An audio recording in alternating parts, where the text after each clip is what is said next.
Question है, a tall cylinder is filled with viscous oil, A round people is roped from the top with zero initial velocity from the plot shown. Indicate the one that represent the velocity v of the people as the function of time t. अगर एक मान लो long cylinder दे रखा है, उसमें पानी है, viscous liquid, अगर किसी बॉल को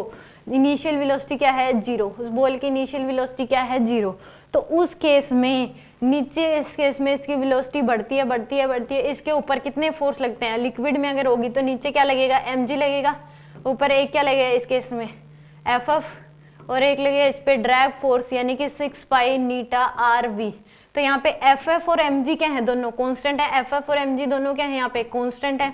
बट जो 6 पाई नीटा आर वी जो ड्रैग फोर्स है, वेलोसिटी बढ़ रही है तो ड्रैग फोर्स क्या होगा, बढ़ेगा। तो स्टार्टिंग में एम जी क्या होता है, ज्यादा होता है 6 पाई नीटा आर वी और एफ से, और धीरे धीरे ये विस्कस फोर्स किस और एफ जो है वो किसके बराबर हो जाते हैं, एम जी से। तो यानी कि पहले स्टार्टिंग में इनिशियल पहले तो बढ़ती है वेलोसिटी और एक्सपोनेंशियली बढ़ती है, इसको याद रख लो, क्योंकि इसका अगर फंक्शन ऑफ टाइम टी निकालोगे तो वो एक्सपोनेंशियली बढ़ेगी। तो और फिर क्या हो जाती है वेलोसिटी, उसके बाद कांस्टेंट हो जाती है,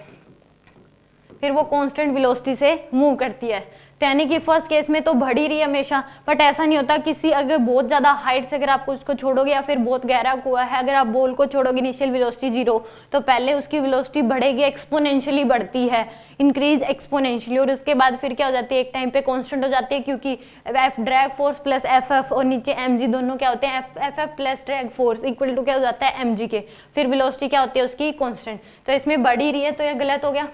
इस केस में भी इसमें भी बढ़ रही है,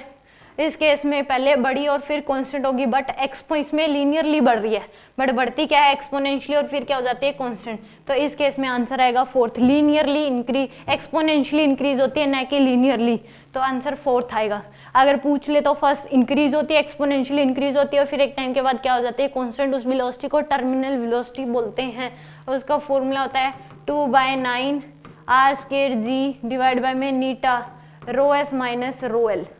और एक्सपोनेंशियली बढ़ती है, जरूरत नहीं है कि उसकी इक्वेशन बनाओगे, मैथमेटिकल पोर्शन है, तो अब याद रख लो कि एक्सपोनेंशियली बढ़ती है।